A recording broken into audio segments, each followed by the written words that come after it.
ప్రస్తుతం మనతో పాటు మాజీ ఎమ్మెల్సీ రామచంద్రరావు గారు ఉన్నారు. రామచంద్రరావు గారు, నిన్న కేసీఆర్ నేను ఇప్పటి నుంచి బయటికి రాబోతున్నాను. ఫిబ్రవరిలో భారీ బహిరంగ సభ ఉంది.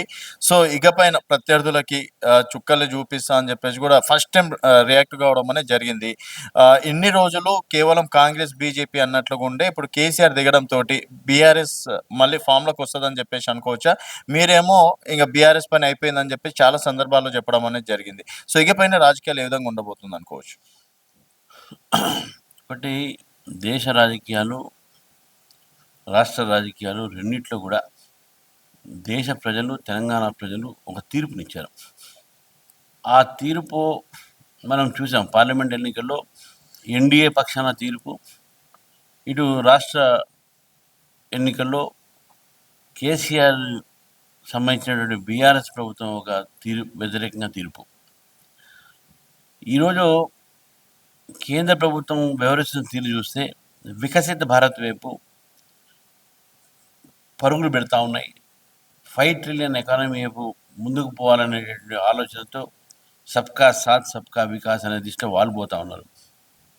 కానీ మన రాష్ట్రంలో ఏడాది అయిపోయిన తర్వాత కూడా ఈ ప్రభుత్వానికి ఇంకా పాత కక్షలు, కాంగ్రెస్ బీఆర్ఎస్ మధ్య ఉన్నటువంటి వ్యక్తిగత కక్షలు, వాళ్ళకి సంబంధించినటువంటి ఒక ఏవైతే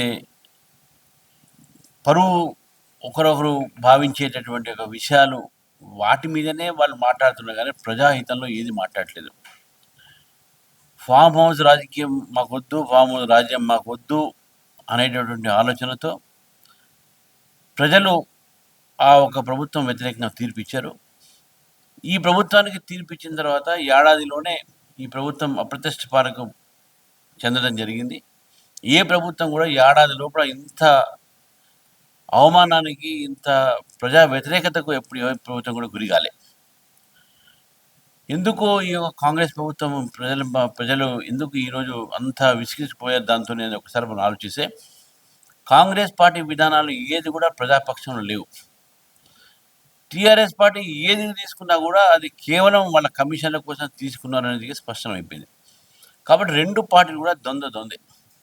ఈ రెండు పార్టీలు కూడా కేవలం భాషల ఒక గారడితో, బూతుల ఒక పంచాంగంతో ప్రజల ముందుకు వచ్చి ఒక ప్రజాస్వామ్యంలో రాజకీయ భాష ఒక బూతుల పంచాంగంగా మార్చి ఈరోజు ప్రజలకు ఇద్దరి మీద అసహ్యం పుట్టేటట్టు వారు ప్రవర్తించారు.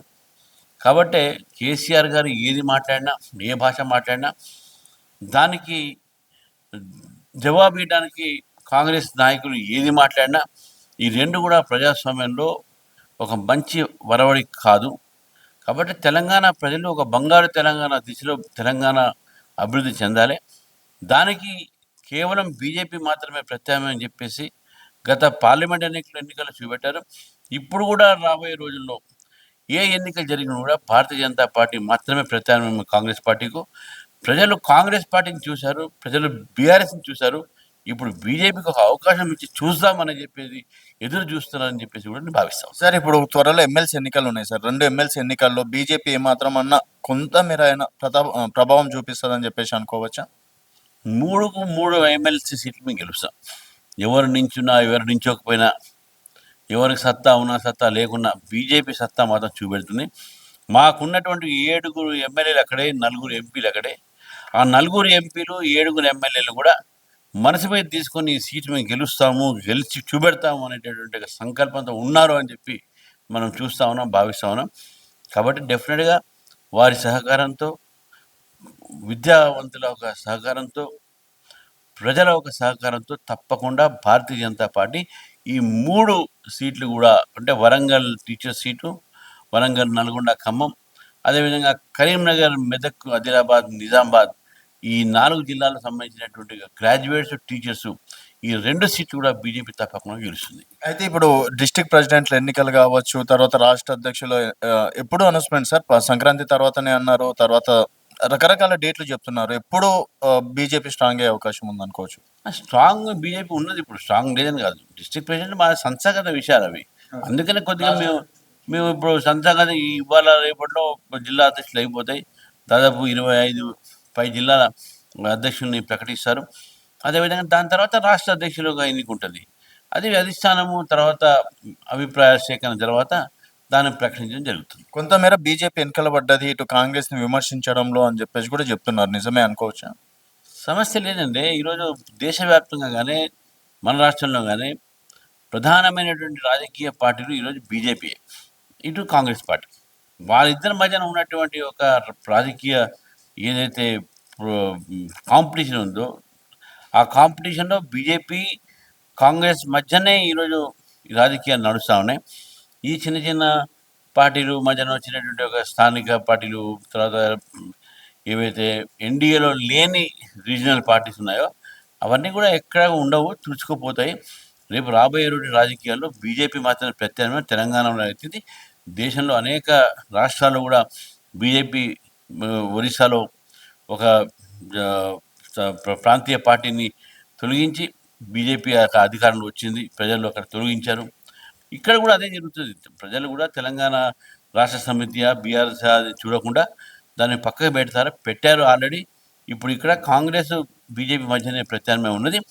ఇది రేపు ప్రజలు ఎన్నుకునేటప్పుడు బీజేపీని ఎన్నుకుంటారని చెప్పేసి కూడా నాకు పూర్తి నమ్మకం ఉంది. గతంలో కూడా ఇదే మాట అన్నారు కదా సార్. అంటే బీఆర్ఎస్ 10 సంవత్సరాలు చూసిండ్రు. కాంగ్రెస్ అసలు అడ్రస్ లేదు. నెక్స్ట్ బీజేపీ అల్టర్నేట్ అన్నారు. అట్లాంటి అడ్రస్ లేని కాంగ్రెస్ ఈరోజు సంవత్సరం కంప్లీట్ చేసినారు. అవునండి. బిర్యానీ మేము వండినా వాళ్ళు తిన్నారు అంతే. వాళ్ళు ఉన్నది ఏంది, రేవంత్ రెడ్డి గారు కానీ వాళ్ళ పార్టీలో కానీ జైలుకి పోయారా, ఆయన ఉద్యమం చేశారా, రోడ్డు మీద వచ్చారా?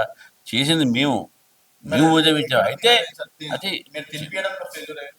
మేము మేము మా ఒక సొంత కొన్ని కారణాల వల్ల మాకు అభ్యర్థులు లేట్‌గా ప్రకటించడంలో ఒకటి కానీ, లేకపోతే మాకున్నటువంటి ఒక ఆ రోజు రాజకీయ పరిస్థితులు, నాకు కొన్ని ఆహ్, ఇష్యూస్ మీద మేము సరిగ్గా ఆ రోజు గమనించలేక కొన్ని క్యాండిడేట్స్ రాంగ్ సెలెక్ట్ చేయటం కొన్ని జరిగింది.